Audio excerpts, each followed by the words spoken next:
Well, hello, for USCFsales.com, I'm Steve Lopez with another video about Fritz, the playing program from ChessBase. Also applies to ChessBase's other playing programs as well, Ribka, Junior, Hierarchs, and Shredder.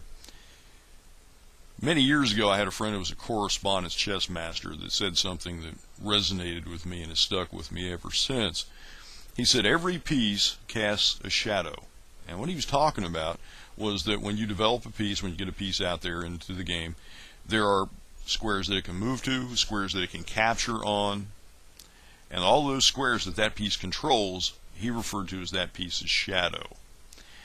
The entire basis of combination play, the entire basis of controlling space, hinges on these shadows. So you need to be able to see these things. It's called visualization. It's part of visualization anyway. That you need to be able to see these places that on the board that are controlled by pieces. And there are numerous ways to train yourself in Fritz to practice your visualization skills. And that's what we'll be looking at in this and the next few videos. We're going to go to the training tab up here. We'll start there and we'll come over here to attack training. That's what we're going to look at in this particular video. And when you mouse over it, you get a little pop-up that says click all white and black pieces that can be taken. That's exactly what this is. You're going to be tested on whether you can spot all the pieces that are subject to capture. Now, you may sneer at this. You may say, well, that's not that big a deal. Let me tell you, this is tougher than you think, and I'll tell you why. We're all trained to basically see what pieces we can safely capture.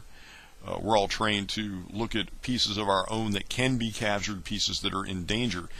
But people always are surprised when, say, Alexei Shirov does this amazing rook sacrifice or even a queen sacrifice that wins the game. And the reason why Shirov sees these things is his visualization skills. He looks at everything that can be taken, not just, oh, well, I'm not going to take that pawn with the queen because I would lose a queen for a pawn, and not look any farther and see the follow-up that might win the game. So attack training, this is going to help you see every piece on the board that can be taken, and this can help you with your visualization skills for things like sacrifices and combinations.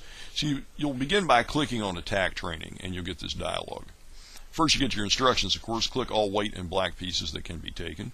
You may pick any database at all that you want to use. What this feature does is just pull positions up from an existing game database. So if you have, for example, I have Mega Database 2011, I'm going to use that database.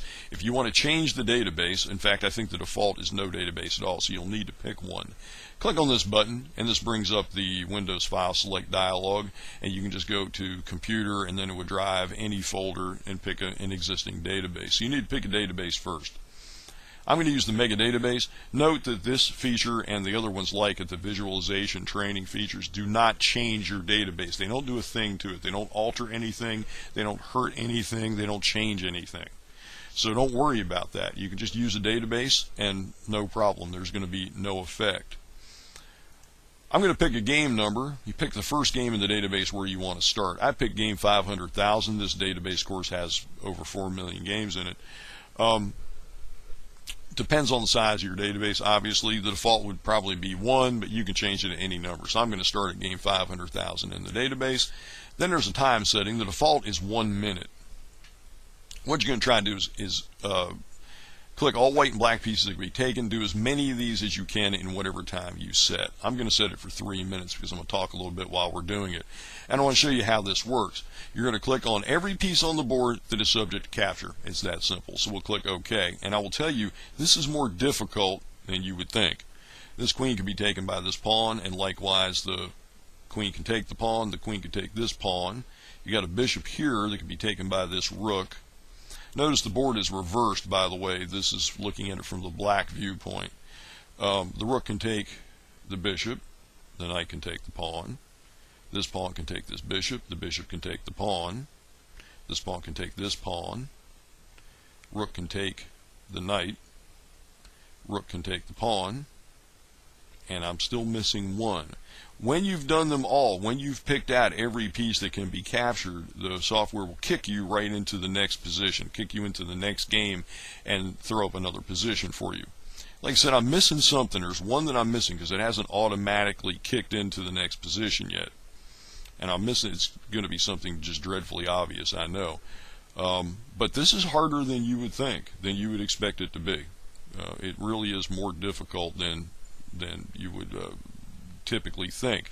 So don't sneer at this and kind of go poo-poo and think that you're above this. Believe me, even for an experienced player like myself, this is often very difficult to just pick out a random position and just spot everything that can be captured. I'll give up on this one. I'll just show you what happens. If you get to a point where you can't find that last piece that can be captured, that last bit of material, if you click stop,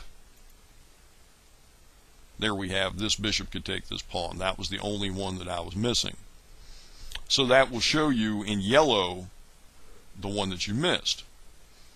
Then you just go back up to training if you gave up on a position, to go to attack training and start another one. It'll increment to the next game. Just pick another 3-minute increment and begin again. Again, we're doing this from the black standpoint, which always makes this more difficult.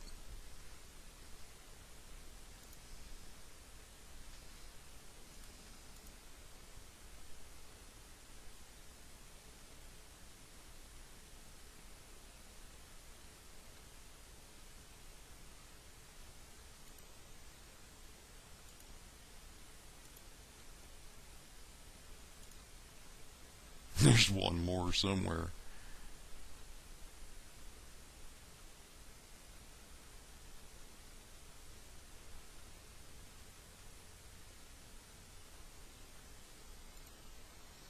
And here we have the bishop can take this pawn.